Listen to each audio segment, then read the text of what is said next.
Well, welcome everyone and happy spring. It's nice to have a new beginning to start all this. The main reason we're here today is to celebrate and appreciate our volunteers. They are the heart and soul of our operation. And before I turn it over to Dr. Hartlage to dive into all their amazing work, I wanted to go over the weekly data as today's briefing is taking the place of our normal Tuesday update. And as a reminder, you can always follow along with our data and see daily updates on our website at louisvilleky.gov/COVID-19. Click on that data dashboard and you can see everything I am talking about. Case counts continue to trend down for the 10th week in a row.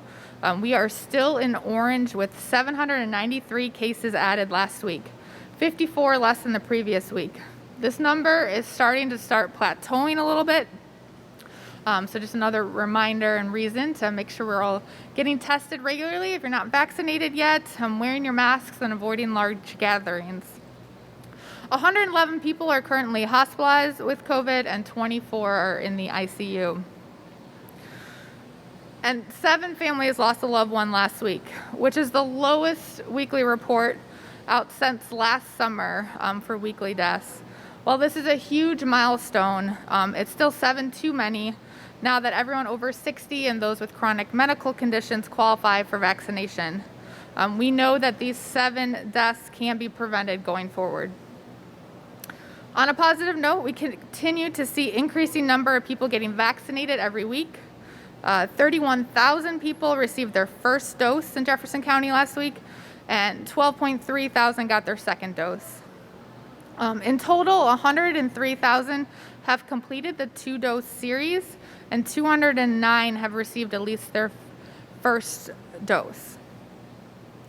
Again, anyone can see our COVID data, including the vaccine data, on our website. And as we move farther into spring and reopening, it's spring break and Easter celebrations will tell if people continue to get vaccinated, wear their masks, limit who they're around to just other vaccinated people, our count will start to trend down even more. So please, if you've been back to your pre-pandemic life, please continue to get tested weekly. And if you have any symptoms, or even if you think they're just allergy symptoms right now, please go get tested. And if you're leaving for spring break later this week, please get tested today, tomorrow, or Wednesday. A reminder, if you test positive, prefer you stay home, or you have to stay home and isolate. And if you're negative, when you get back, please get tested 3 to 5 days after your return. If it's negative, you're safe to go back to your lifestyle. So with that, thank you. I'm going to turn it over to Dr. Hartlage to highlight our amazing volunteers. Thank you, Dr. Moyer. So as you guys are all aware, LouVax is very dependent on volunteer labor, and we have had an incredible outpouring of support from our community. As of today, we have a total number of registered volunteers of 6,820, who together have given 56,686 total hours of volunteer service. In recognition of crossing that 50,000 hour threshold, we have a special treat today from Steel City Pops. They're going to be out here providing a treat for the nice spring weather for our volunteers for the afternoon. And the treat is provided on behalf of SenseCorp, who's the developer that helped us set up our IT platform. While the volunteer labor is in many ways priceless to us, there is a formula for economic impact, and that now exceeds $1.5 million. So thank you to all of our volunteers who've made this operation possible. April is Volunteer Appreciation Month, and it also coincides with the Mayor's Give a Day month of service. Our community organizations thrive because of volunteerism. So if you are able, I encourage you to find somewhere to share your time and your talents with your community. Volunteer info for LouVax and other health department opportunities is located on our website. You can start at louisvilleky.gov/vaccine. Our volunteers are the heart and soul of our operation, as I've said many times. And I have 2 volunteers with me today who have been here with us for the long haul at LouVax. So I'm going to ask them to come up so we can learn a little bit more about them. I have Nancy Matayunis, who works in our pharmacy station, and Christine McDade, who's one of our injectors. I'm going to ask Nancy first. Can you tell me a little bit about yourself? What were you doing before you came to volunteer here, and what brought you to volunteer? I'm a retired pharmacist, and I've been retired for 2 years. And as soon as I heard that the opportunity was available, I jumped on it because I felt it was really important for someone with my skills to come out and help. I was out here the first day and actually was directing traffic and said, I'm a pharmacist, do you need me? And they were like, yes, yes, yes. And to see the evolution of the operation from day one to now is astounding. This operation is absolutely the most precise in terms of receiving your dose, the most accurate in terms of administration, follow-up with the CDC. It really is amazing. And I can't say enough about what a great opportunity it is to come out here and work with these folks. And Christine, I'm going to ask you the same question. Can you tell us a little bit about yourself? What were you doing before, and what brought you to volunteer here with us at the site? Hi, I'm Christine. I'm a nurse who relocated from the Washington, D.C. area to Louisville. And I had been traveling, having fun for a while. COVID kind of changed the scenario. And once this effort started, I volunteered, and it's such a happy time making a positive difference. So both of you have been here with us for quite some time, and both of you have been vaccinated by this point. Many of our volunteers come to us because of the opportunity to earn a vaccination, but as someone who's moved beyond that point, what keeps you coming back to participate in the ongoing efforts here? I love meeting the people of Louisville. It's the best part, meeting all the people coming to get vaccinated, telling me about themselves. I just feel good because it makes a difference. Well, I agree. I think everybody that's here is having such a good time, and to hear the people that are getting the vaccinations just whoop and are so happy. It's just really, really a happy place to volunteer. Everyone's very supportive, pitching in, and that's why I continue to come. So thanks to both Nancy and Christine for the time that they share with us and for being willing to answer some questions today. These two ladies and other volunteers will be available if any of you wish to speak with them after we're done here. But for now, if any media have any questions for Dr. Moyer or I, we can take those as well. So the question was about spring break and what my concerns were.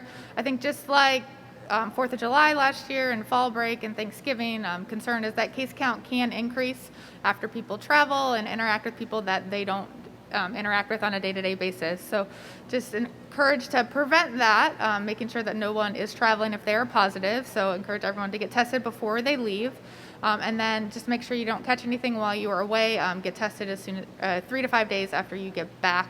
And so that'll help us stop that chain of transmission of COVID. If you don't remember, there's a great contact tracing graphic at the bottom of our data page that just shows how many people one person who's infected can infect and how that spreads exponentially. And so our goal is to stop that. And so we stop that chain of transmission with that person when they get tested and isolate at home. So that's it. Thanks. Yeah, so today the governor said that anyone over 50 can get vaccinated.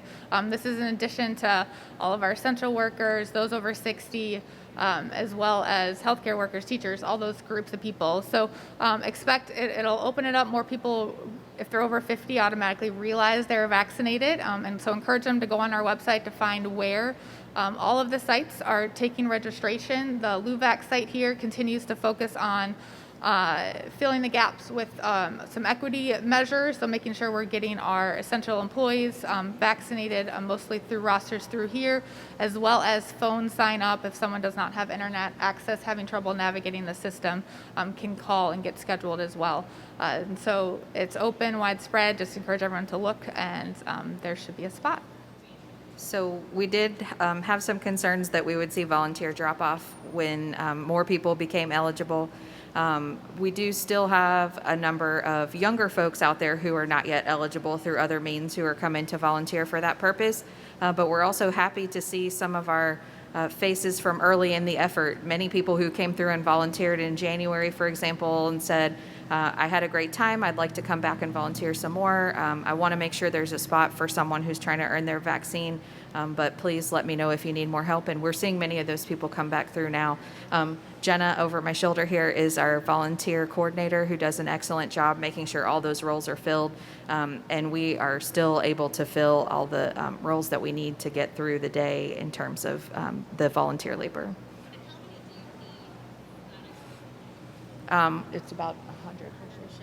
It's about 100 per shift, and we run 3 shifts per day. So some of those are relapsed. Some people stay more than 4 hours, but it's 100 per shift. So our experience has been with every group that opens up, we see a peak in interest immediately when the eligibility is announced, and then it begins to trail off over the weeks that follow. So same thing with 70 plus, 60. I'm expecting to see a peak this week with 50 plus. And then, as you said, we probably will see a big peak in a couple weeks when we open up to basically everyone over 16. So yes, I do expect to see that peak. Hopefully that coincides with the increase in vaccine supply so that we can meet that demand. And then over the weeks and months that follow, that amount will tail off as people achieve their vaccination status. We have consistent supply right now that is stable. We expect to see a significant increase in supply in the next couple weeks. The Janssen vaccine in particular has been a limited commodity, and we're trying to reserve that for special populations that really need that sort of outreach for now. So we're looking forward to seeing more of that on the ground, but we have consistent supply of the Pfizer product and others locally. Any other vaccine product, be it AstraZeneca or others, would be incorporated into the rollout. So it would be distributed by the state, and we would find a way to incorporate it in terms of administration. I don't think that would be a large ask for any of our local providers. So our operation here at LouVax, as Dr. Moyer said, many of our groups are focused on essential employees right now. We've taken rosters from a number of employers and other equity concerned groups. We also take names off the wait list at Norton to help them move through that wait list more quickly. So that group is primarily 60 plus, but the employer groups are often younger. And I believe today we have about 1,650 appointments on today's schedule. Okay. So thank you, everybody. We do encourage you to walk around a little bit, chat with some volunteers. If you haven't seen it, in the hallways over there, there's every week we put up a new poster, and our volunteers are asked to tell us their why. They write on the poster what brings them out here. There's also in the volunteer reception area a wall of thank you notes and other coverage that we've received from the community that's nice to see as well. So take a look, and thank you for coming.